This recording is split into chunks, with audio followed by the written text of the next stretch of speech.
Alors, plaquette de frein Valeo pour Renault Trafic camionnette TXX. Tu vois, ouais, 37 €, ça va, je vais pas m'embêter à aller le démonter sur l'autre. Hein. Je préfère l'acheter.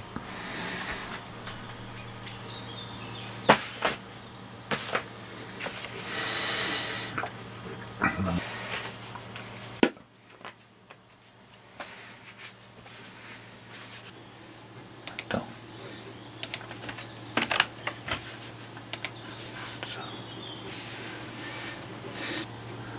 Comme neuf sans amiante. Ah, j'en veux pas s'il n'y a pas d'amiante.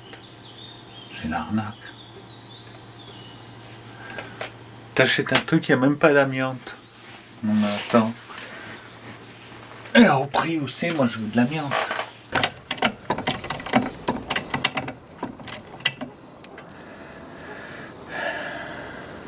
Quelle sauce merde, c'est comme ça vient.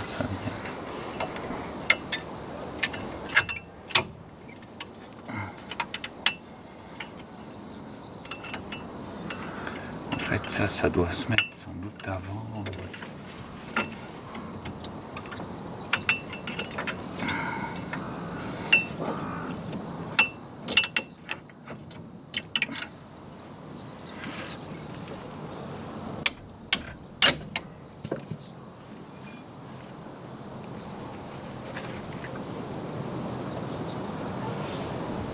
Puis lui, ça doit faire en 200 000 bornes, j'ai dû faire une fois la vidange, mais alors c'était vraiment par acquis de conscience, histoire de dire, ouais quand même, il a quand même 450 000 kilomètres quoi. Si on a refait quand même segment, coussinet de bielle, voilà, joint de culasse, ouais forcément. C'est tout quoi, mais il a de la compression, il démarre au quart de poil en plein hiver, il marche super bien quoi. Là je vais remettre un peu d'huile, c'est pour ça que j'ai du mal aussi à faire un peu des frais, parce que chaque fois je me dis oh faut que je le change, le pauvre il est au bout. Que faire? Et puis il est tellement brave quand même. On part à Bordeaux avec, hein, on part 400 bornes, et bon, il marche nickel sur l'autoroute, je suis à 125 avec. À fond de la caisse, quoi, tout le long, jamais, ni il chauffe, ni rien. T'as un peu mal aux oreilles en arrivant.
c'est un peu le début de l'histoire, le Médoc.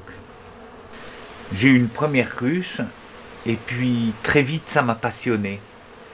Mais quand je dis passionné, c'est passionné.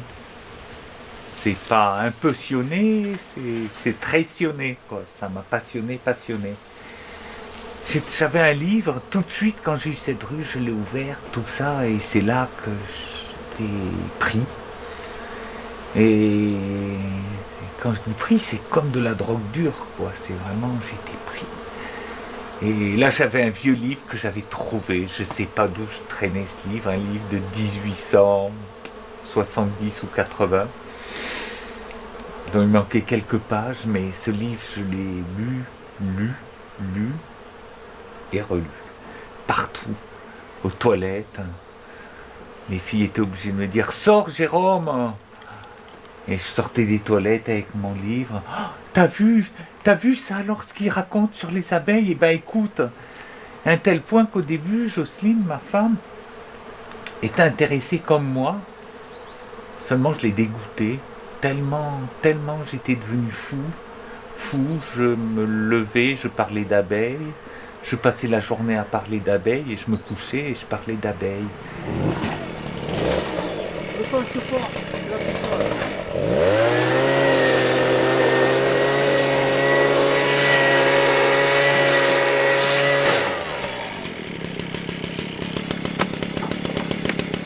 Les abeilles, c'est une image d'ordre, qui n'est pas forcément si vraie que ça, mais tout au moins une image d'ordre, et qui plaît beaucoup à tous les gens qui aiment l'ordre, à savoir les militaires, les policiers, les prêtres, les instituteurs, et c'est des gens qu'on a énormément retrouvés dans l'apiculture, et moi j'avais quand même pas mal de mal à trouver ma place au milieu de tous ces gens, quoi, parce que je suis un peu différent.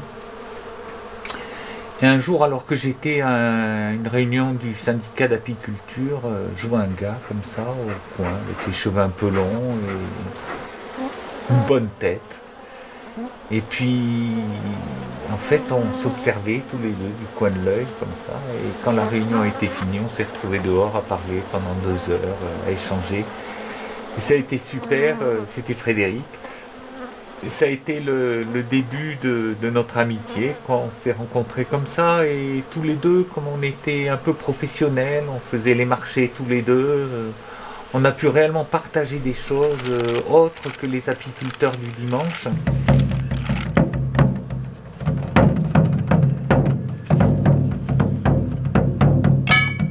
Il est joli celui-là. Hein. C'est le tien? Ah ouais, il a servi. Hein. Non, il est trop petit.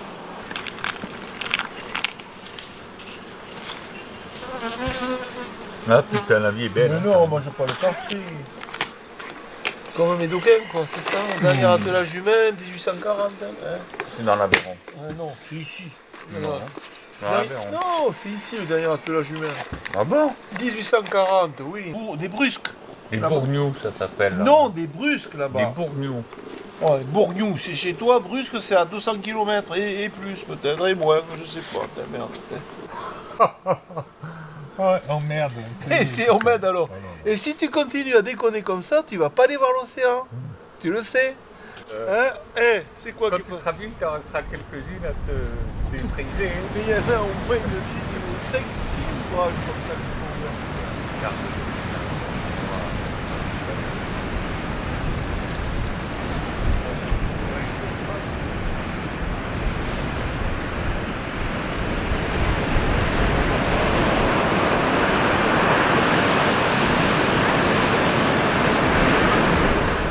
Moi, c'est un truc, quand tu baignes les vagues, mais ça te fait exploser de rire tellement c'est bon, quoi. C'est du bonheur, t'as ces vagues qui arrivent et ça te fait rire, tu te retrouves mais comme un gamin, quoi. C'est des sensations d'enfance qui arrivent, mais exactement pareil, quoi.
j'étais venu dans l'espoir de faire de la luzerne. Et puis c'est le problème avec la monoculture. Ils ont fauché toute la luzerne, donc pas de luzerne. Et au lieu de faire de la luzerne, je suis obligé de nourrir les ruches avec du candy. Pas d'espoir de bon miel. C'est un peu l'inverse de l'effet escompté, quoi. Mais en même temps, c'est la vie. Ici, on est dans un endroit où c'est tout des champs, là, tout est labouré. Ils sont en train de labourer, de retourner tout, et c'est ou blé ou luzerne. Dans la région de Saint-Afrique, on fait principalement des brebis. Alors, pour nourrir les brebis, de la luzerne.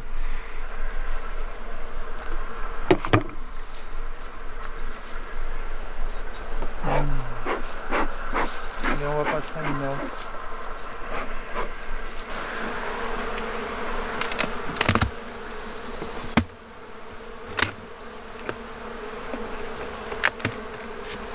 Ouf. Alors ça, c'est de la ruche. Oh là là. C'est des buts de face, ça. Là-haut, c'est noir d'abeilles.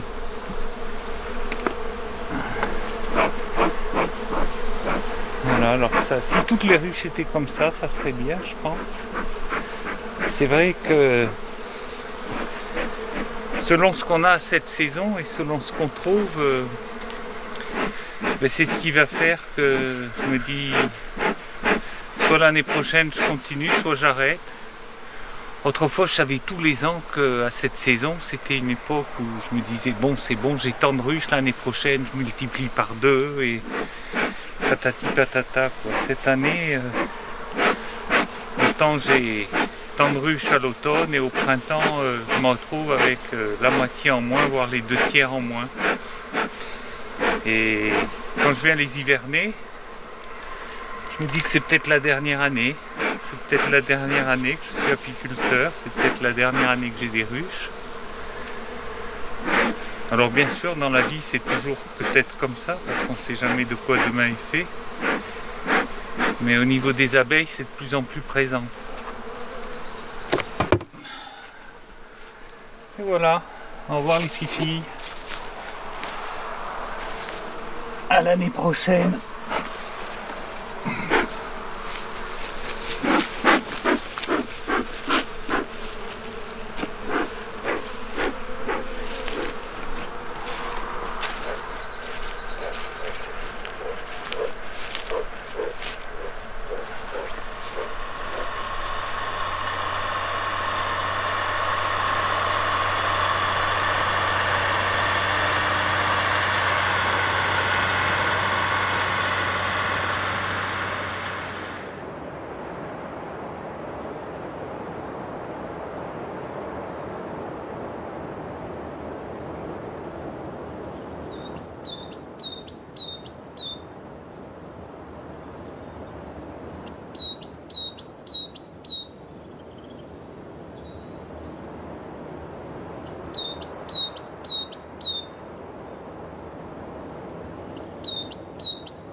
Bon, c'est parti pour ça. Allez. Oh là là.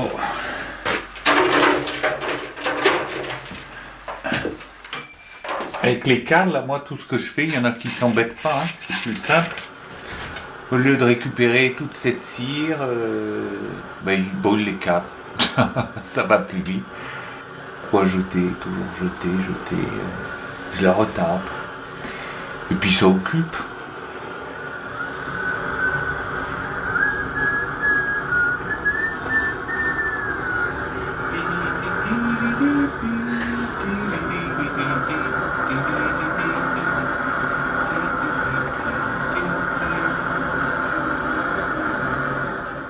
Quand la cire coule comme ça, pour moi c'est un réel plaisir, c'est quelque chose qui me fascine. Je sais pas pourquoi, mais ça me fascine. Ça m'est souvent arrivé de rester, pas des heures, mais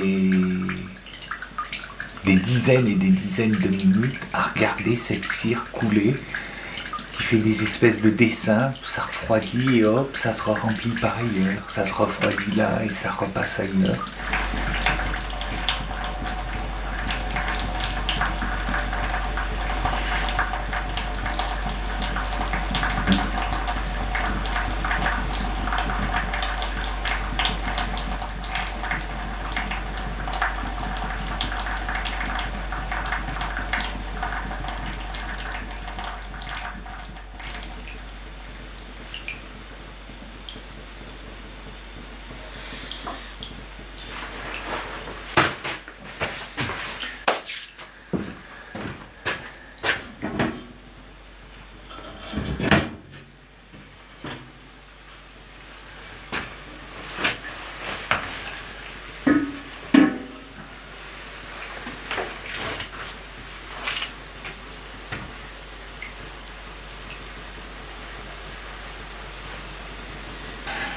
La cire maintenant c'est plus grand chose.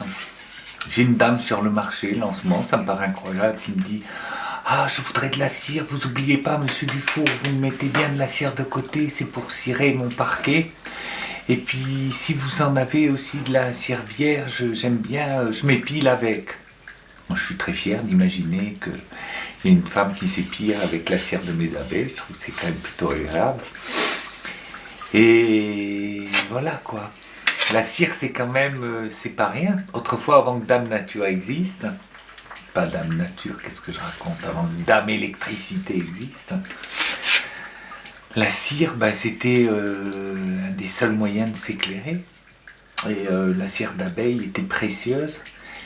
Et les prêtres le savaient bien d'ailleurs. Ils rachetaient à prix d'or la cire aux gens. Enfin non, je dis des histoires.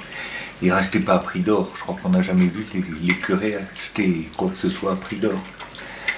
Ils expliquaient aux gens plutôt que s'ils voulaient gagner le paradis, surtout aux apiculteurs, il fallait qu'ils donnent leur cire. Et plus la cire était claire, plus elle avait de la valeur. Par exemple, les cierges dont on se servait pour la communion ou les cierges pascals étaient des cierges très blancs. C'est des cierges qu'on faisait, on étendait la cire au premier soleil, justement, on l'étendait bien pour qu'elle blanchisse. Et ça permettait de donner une cire très blanche. Et plus les cierges étaient blancs, plus vite vous partiez au paradis direct par l'ascenseur.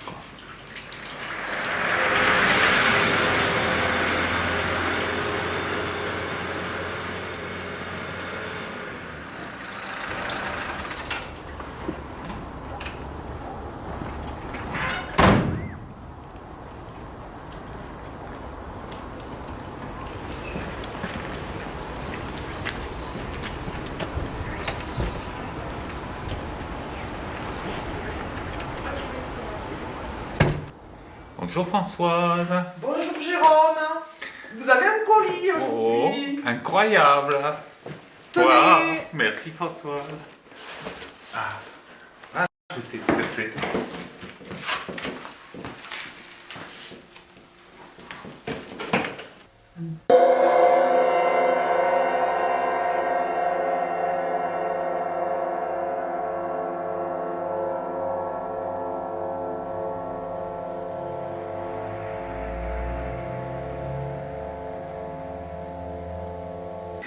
J'ai monté une batterie, je ne suis pas du tout batteur, mais je trouve cet instrument tellement beau que j'ai eu envie d'avoir une batterie dans le studio, et puis aussi surtout pour que les amis qui viennent puissent jouer et pas trimballer. La batterie, c'est toujours le plus dur à trimballer d'instruments. Et donc j'ai monté cette batterie, et puis je commençais par acheter 1 ou 2 cymbales, et puis ça m'a plu, ça m'a passionné. Puis 3, puis 4, puis 5, puis peut-être 10, peut-être 15 même. C'est bien possible qu'il y en ait 15, ou 20. Non, pas plus, hein, ça c'est promis, juré, il n'y en a pas plus.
C'est splendide.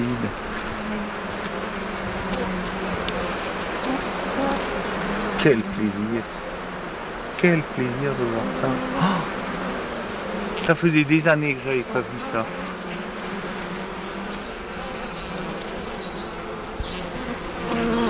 Encore un rucher où tout va bien, c'est merveilleux, ça fait plaisir. Mais c'est vrai que là, cette année, j'en reviens pas, faut le dire, quoi. C'est vraiment ça, j'en reviens pas. Une année où je m'attendais plutôt à avoir des problèmes, et tous les ruchers que je vais voir, les uns après les autres, tout va bien, c'est magnifique, les abeilles sont belles, il y a du couvain, les ruches sont encore pleines de miel, c'est bien, quoi. Alors quand c'est dur, je sais le dire, mais quand c'est bien, je sais le dire aussi. Et là, c'est vraiment bien. Je retrouve le plaisir de l'apiculture que j'ai connu autrefois.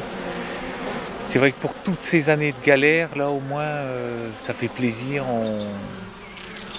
On sent comme si rien ne s'était passé, comme si tout avait toujours été bien. Et c'est vrai que c'est super. Là, c'est l'espoir d'ouvrir les ruches, de voir des ruches pleines. Ça veut dire que je me dis, c'est bon, je vais pouvoir faire des essaims. Certaines, je les nourris pour que la reine ponde un peu plus. Et je me dis, dans un mois, autant je divise, je fais des essaims. Et c'est des ruches qui vont partir sur l'Aubrac, sur le Méjean. D'autres encore peut-être en dessous de Millau pour faire du thym. Voilà quoi, c'est l'envie. C'est ce même sentiment qui revient que j'avais autrefois. Chaque fois au printemps que j'allais voir les ruches en me disant, ouais, cette année, je vais pouvoir en refaire un peu plus. Et encore, et voilà, et ça va en expansion. Et c'est l'espoir d'une belle saison apicole.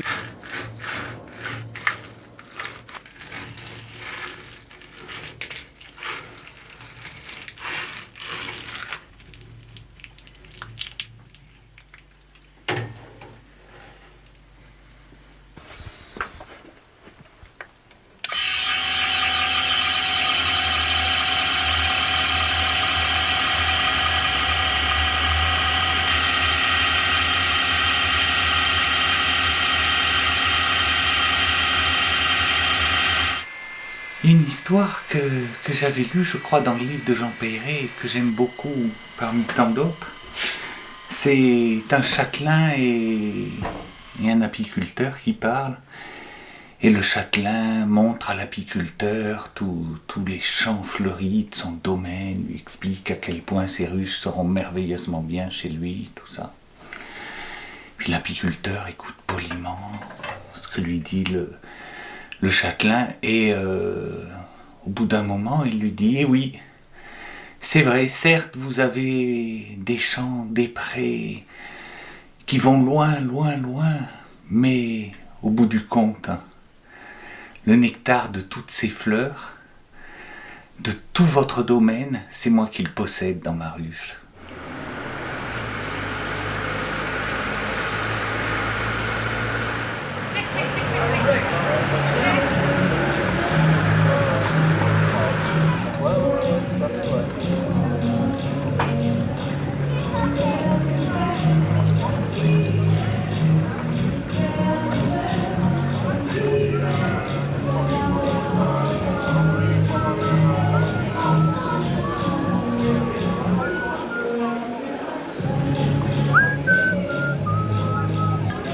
Bonsoir. Vous les goûtez? Je veux des miels très doux au miel au contraire très goûteux, voire franchement... Prononcé. Oui, oui, oui, oui.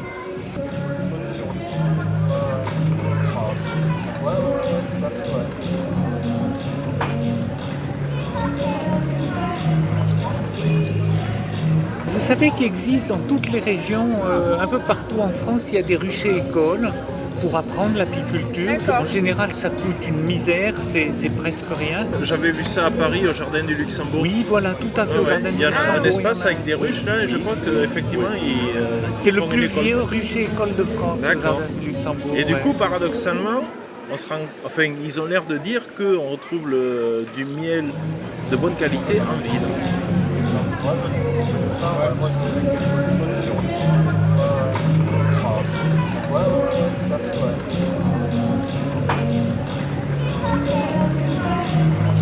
En 12 ans, ça m'arrivait 3 fois de perdre plus de la moitié de mes ruches. Ah oui, d'accord.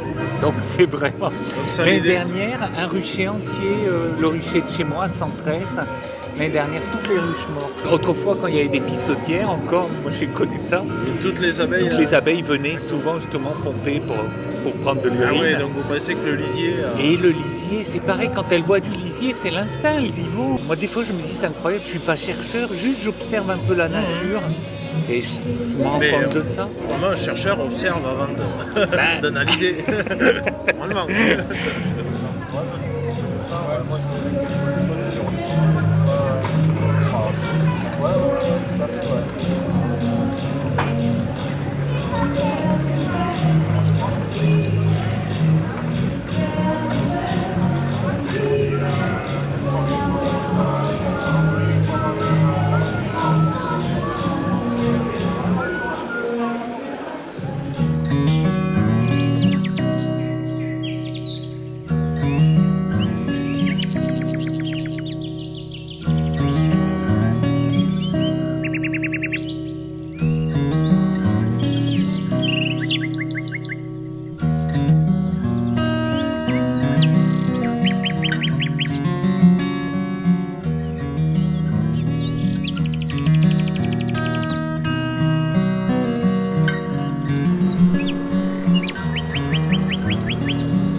on va sortir.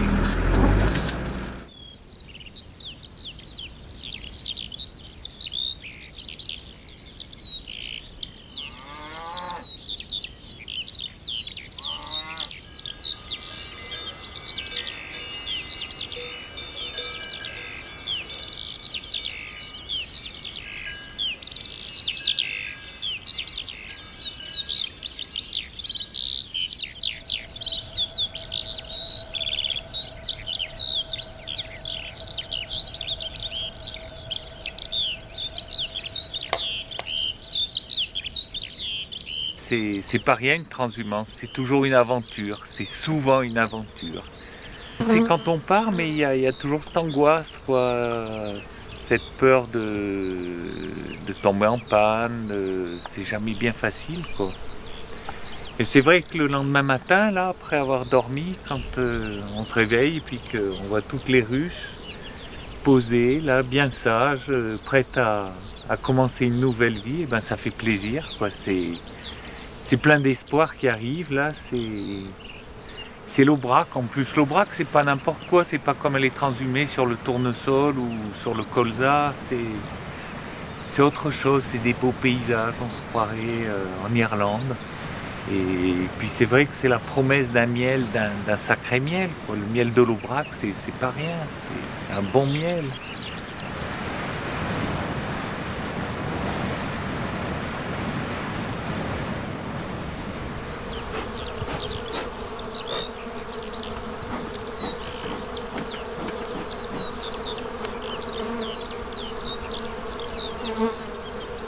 Ce que j'aime ici, ce qui m'est agréable, tout au moins, c'est que quand je porte les ruches ici, ben c'est un endroit où je suis tranquille.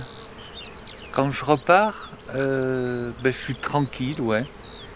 J'ai pas l'esprit torturé en me disant bon sang, comment ça va se passer. Je sais qu'ici je mets des ruches souvent et je reviens au mois de septembre et je retrouve des ruches pleines de miel et avec des corps de ruches bien remplis et des abeilles bien saines. Je trouve jamais des tapis d'abeilles mortes devant, quoi. C'est quand même quelque chose, ça. C'est l'essence de l'apiculture.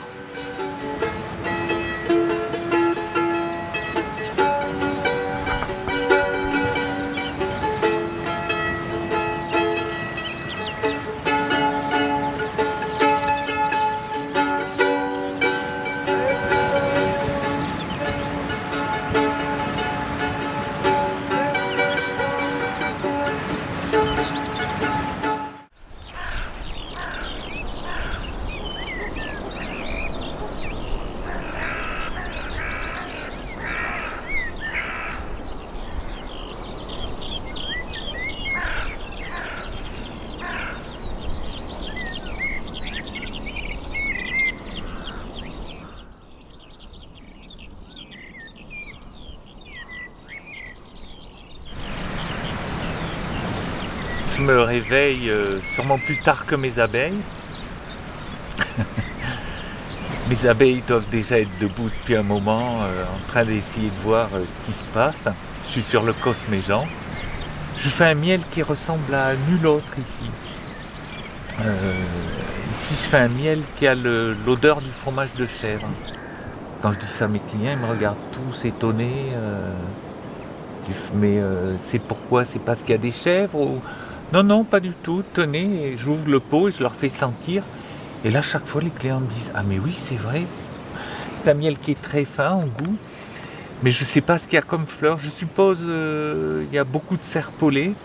Puis après, il y a des milliers de fleurs ici. Quand on regarde au loin, on se dit « Mais qu'est-ce qui va mettre des ruches là?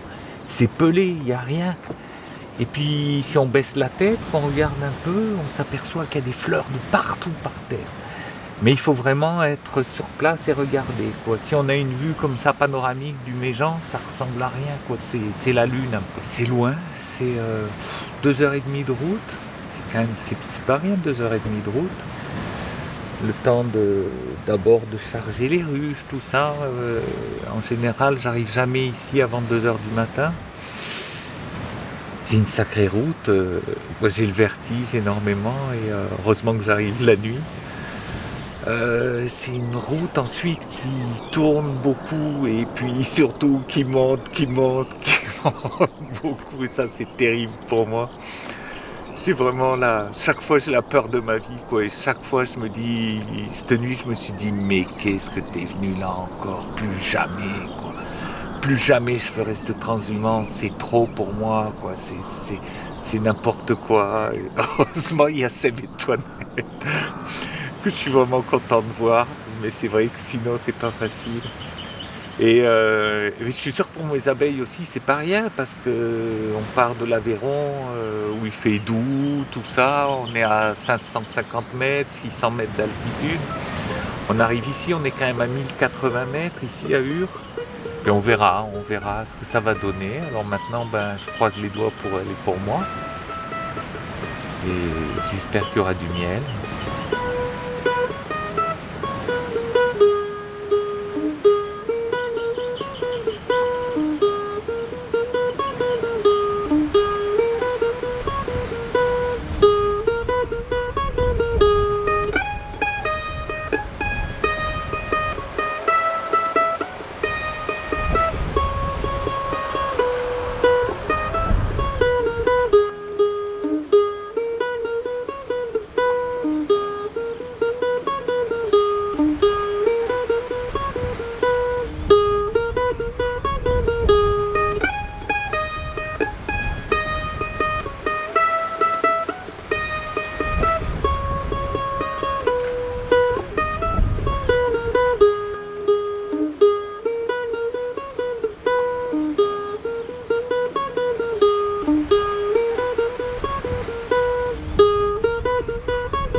Alors ce qu'il y a d'incroyable, c'est qu'il n'y a pas du tout, vous avez vu, il y a énormément de couvains et il n'y a pas de miel dans cette ruche.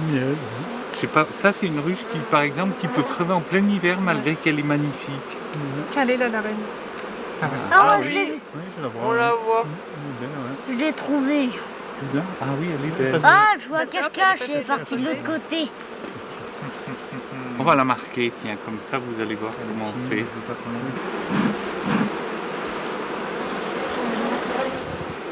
La reine, elle passe pas. Les autres, elles essayent de l'aider, Tu mais... vois, celle-là, elle reste. Les autres, elles sont parties, mais elle dit, qu'est-ce que vous faites à notre reine? C'est pas un vernis, c'est spécial quand même. Si, c'est du vernis, je crois. Vernis à ongles? Je crois, oui. Ah, je vois pas. Que tu as plus. Ah si, je vois son... Je mets du rouge parce que c'est celui que j'utilise pour les pieds. Et, j'ai que celui-là.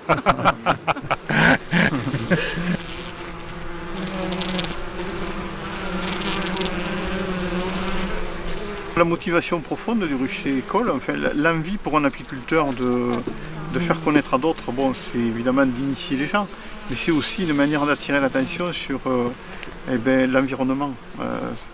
Moi, c'est ce qui m'a motivé toujours. Moi, j'ai pratiqué ça avec mes élèves à l'école et c'était par ce biais-là qui est assez attrayant pour des enfants quand même, parce qu'il y a la dégustation de miel, il y a ce monde merveilleux de l'abeille, de la vie de l'abeille. Mais à travers ça, on voit que l'abeille, pour vivre, elle a besoin de certaines choses, elle a besoin d'un certain équilibre dans la nature. Et c'est une manière d'attirer l'attention sur l'environnement et les soucis qu'on a autour de ça et que peut-être on pourrait éviter. Voilà. Exactement. Ça peut amener à se poser des questions, quoi.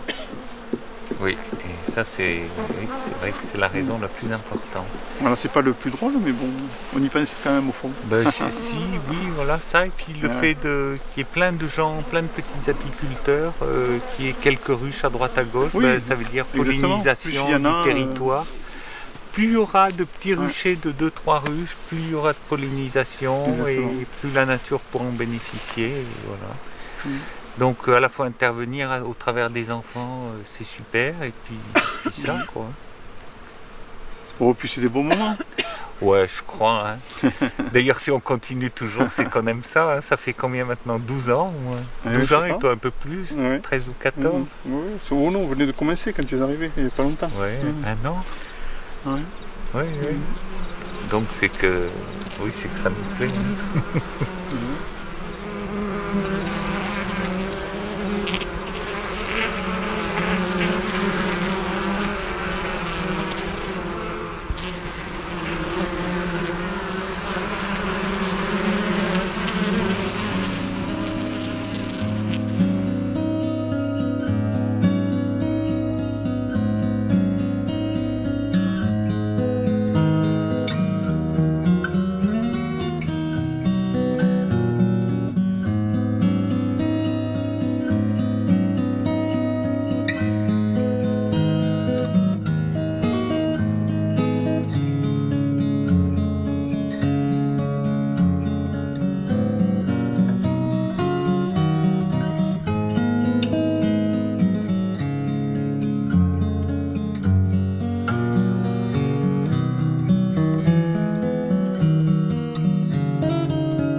Voyons voir.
Ouais, il y a du monde.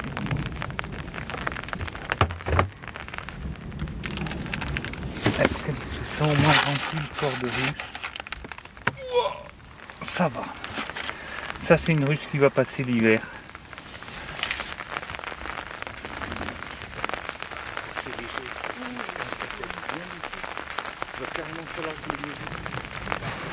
On va la poser. On la pose là. Hein. C'est bon. Et puis, comme ça, on va pousser. Il y a des années où qui étaient bonnes au niveau de la récolte, sauf que ces années-là, j'avais eu plein d'abeilles, la plupart de mes abeilles mortes. Donc ça tombe mal, quoi. Cette année où j'ai des belles ruches avec des abeilles bien saines, et il n'y a rien à manger. Bon, c'est la vie. Et là, dans celle-là, il y a des guêpes qui rentrent, c'est pas bon signe. Est-ce qu'il y a du monde? C'est vide, il n'y a plus d'abeilles là-dedans. Allez, ça ira plus vite celle-là.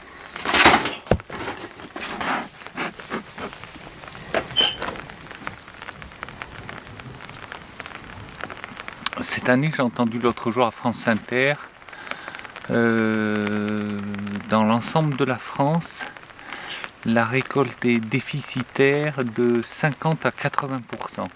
Donc c'est énorme, quoi. Cette année, je pense que pas mal d'apiculteurs vont mettre la clé sous la porte. Parce que chez les professionnels, il y en a beaucoup pour qui la vie est pas si simple que ça. C'est pas évident. C'est des gens qui vivent... qui n'ont pas des années et des années d'avance, donc voilà, quoi, ça va pas être drôle pour tout le monde.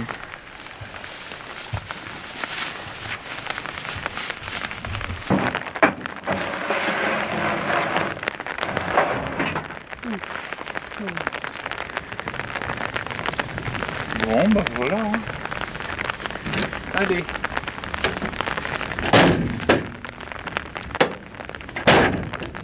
Alors c'est la première fois que je ramène des ruches comme ça avec la récolte et puis sous la pluie comme ça, je crois que c'est la première fois que ça m'arrive.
Alors les kifis.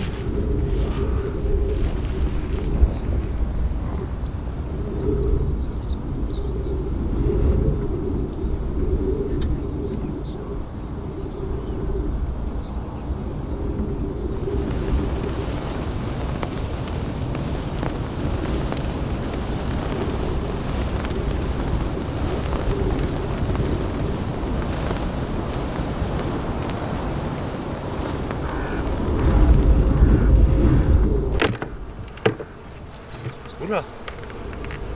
Est-ce qu'il reste du monde même là-dedans? Eh ben elle est morte. Allez, d'une. Elles ont rien à becter. Elles sont sur 3 cadres.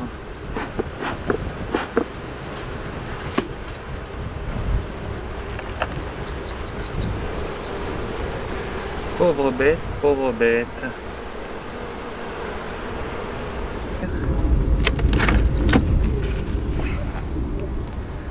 Pareil, 3 cadres d'abeilles.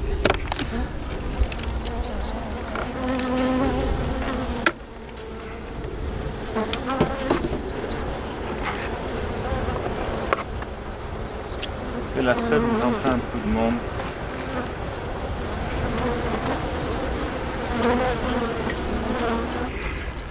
Ça fait 2 ans que j'étais pas venu sur le Cosméjean. L'année dernière, il paraît que c'était une année extraordinaire ici. Et malheureusement, l'année dernière, j'avais pas de ruche puisque presque toutes les abeilles étaient mortes. Et cette année que j'avais des abeilles, je me suis dit bon, je vais retourner chez Sève et Toinette. Et ben voilà quoi, là je viens de... On va pas dire de récolter les hausses parce que c'est pas le mot, il n'y a qu'une hausse où il y a quelques cadres avec du miel. Toutes les hausses sont vides, donc j'ai ramassé mes hausses. Et puis je suis un peu triste. Financièrement parlant, c'est sûr que c'est un peu catastrophique. En tout cas, des journées comme celle d'aujourd'hui, c'est pas encourageant, quoi. C'est vrai que ça encourage en rien, ça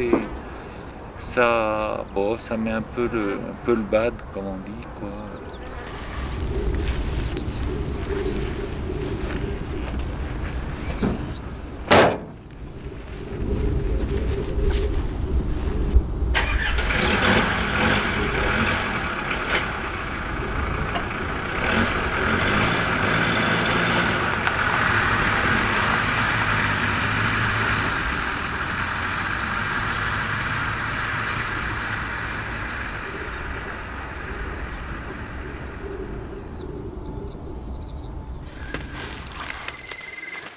C'est la vraie lavandière, hein, avec les carottes à la main, donc ça le fait trop. Tu sais que Tao, il a ramassé la lavande cet été?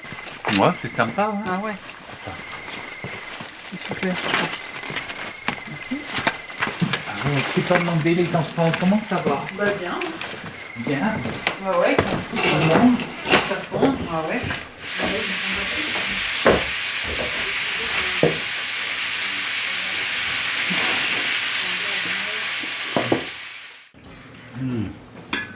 Mais il part 158 kilos, le cœur n'a pas tenu, quoi. Hein. Il est mort, j'avais 3 ans. Que je ne l'ai pas connu. C'était le père de ton père. Ouais. Mon père avait navigué avec lui pendant pas mal d'années. Ah ouais. J'adorais que c'est petit quand on me raconte les histoires comme Non, ça, bah c'est ouais. génial. Petit et grand, quoi. Deux. Mais il était propriétaire. Non, en fait, non. Il n'était pas propriétaire du bateau, lui, il était capitaine, voilà. Et le bateau appartenait à une armateur. La compagnie. Et à l'époque, il a été le plus jeune capitaine de la marine de pêche française. Ah ouais.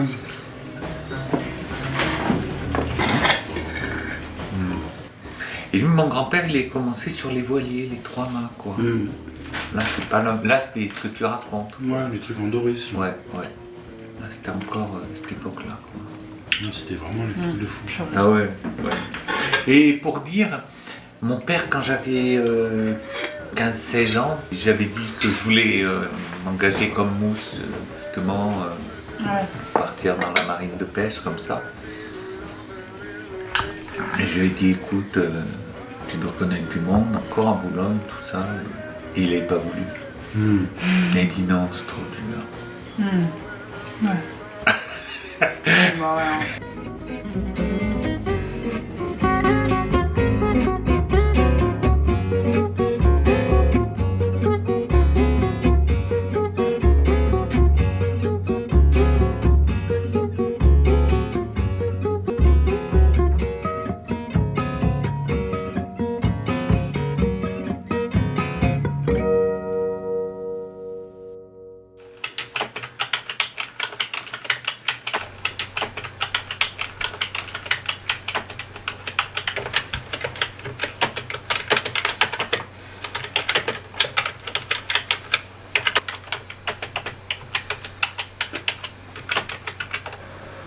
Voilà, ici donc j'amène la ruche en bout de flèche. On peut environ aller jusqu'à 2,50 m après le bord du plateau.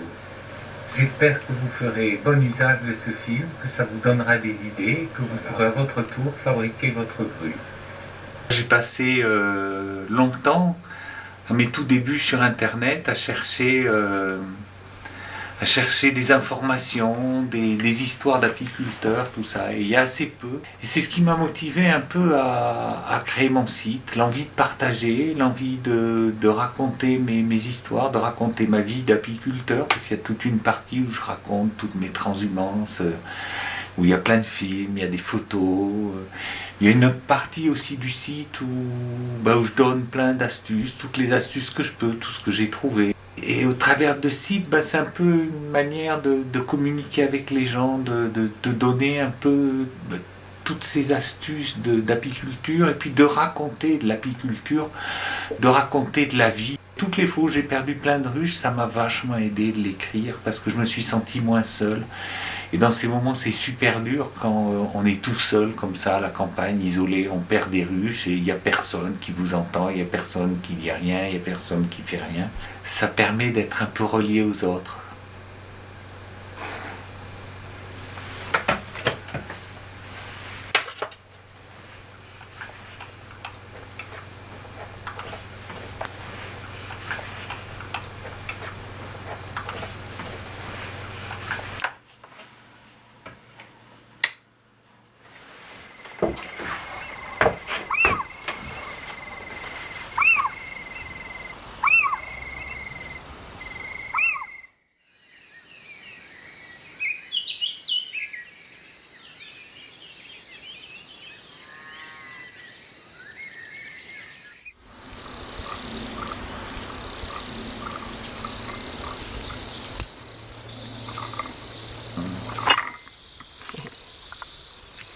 Tu te rappelles, on était parti au congrès d'apiculture Oui, je me en souviens l'an 2000. maintenant. Oui, Amande.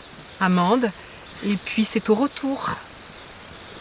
C'est Oui, au retour oui. qu'on s'est dit en roulant, mais qu'est-ce que c'est beau ce paysage, qu'est-ce que c'est beau. On s'est arrêté au bord de la route, on était émus. On disait c'est là qu'on veut vivre. Et tu te rappelles, quand on avait appelé, Nadine nous avait prévenu que c'était ici une région de culture intensive. Ouais.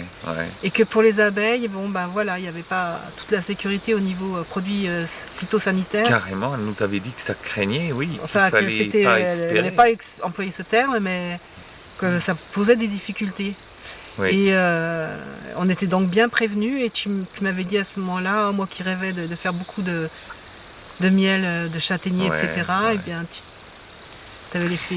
Mais je voulais pas savoir en même temps. On avait trouvé, on était tellement heureux, tu te souviens, que j'ai pas voulu l'entendre.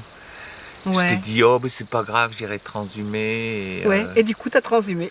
Oui. Effectivement. Oui, je savais pas que je quittais l'Éden en quittant le Médoc au niveau de l'apiculture. Mm.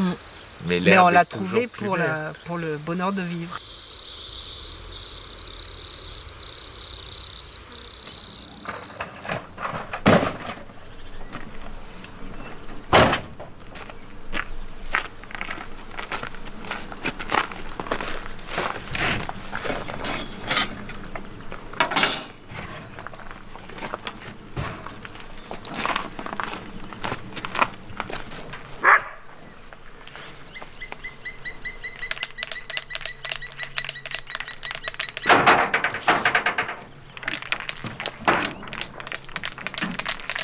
j'avais lu dans une revue d'apiculture un gars qui avait, je crois, une soixantaine d'années, puis il disait j'en peux plus, et avec un ami, sur un J7, ils ont fabriqué une grue justement dont je me suis inspiré, qui n'est pas la même que celle-là, mais qui est quand même assez proche. Et en fait, j'ai cette grue pour pouvoir transhumer sans trop me fatiguer, parce que je commence un peu à vieillir et c'est vrai que j'en peux plus bouger des ruches tout seul, c'est trop dur. Et toujours faire chier tout le monde avec mes histoires d'abeilles, c'est pas facile non plus. Et voilà, et donc dans l'idée, ça serait d'arriver d'être autonome, mais c'est pas facile non plus, c'est pas très marrant d'être autonome. Mais enfin, même quand on est deux, si déjà on fatigue bien moins avec une grue, c'est vachement plus agréable. Et puis le plaisir d'être arrivé à quelque chose comme ça, de bricoler, d'inventer, c'est quand même pas mal, quoi.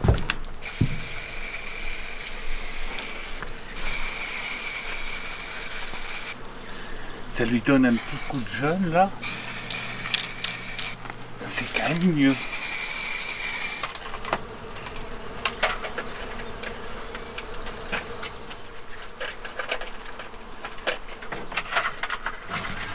Alors là, je suis en train d'essayer de monter un phare pour pouvoir y voir un peu quand je transhume. Parce qu'avec un phare, ça marche mieux. Et faudra que je le peigne en rouge, ce phare. Juste voilà, faut que je le peigne en rouge pour pas que ça éblouisse les abeilles. Et puis moi, comme ça me permettra d'y voir un peu plus clair, parce qu'on n'y voit jamais beaucoup. Quand on transhume, c'est la nuit. Alors quand c'est pleine lune, quand on s'arrange à transhumer, pleine lune, c'est royal.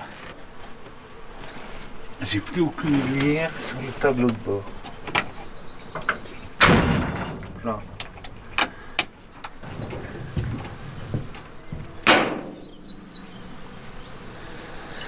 Comment on pourrait faire?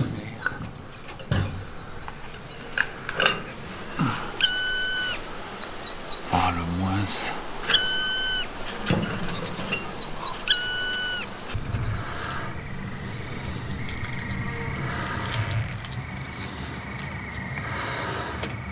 Ça me paraît un peu chaud quand même de faire ça, moi. Ça marche pas, ça. Donc celui-ci là.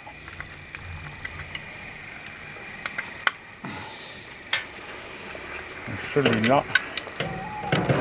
Ici.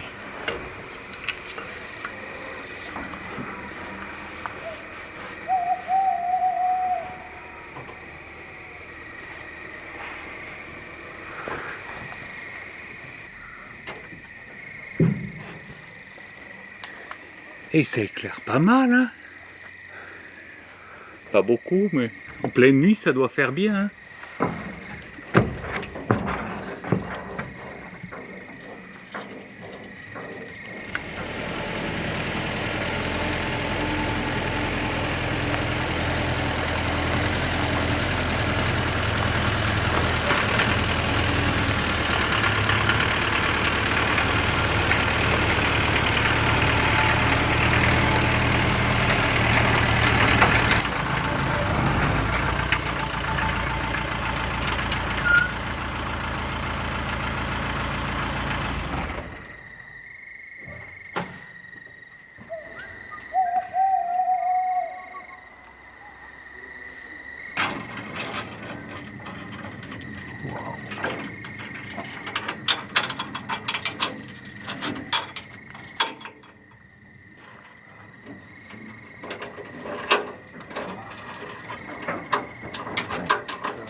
que c'est.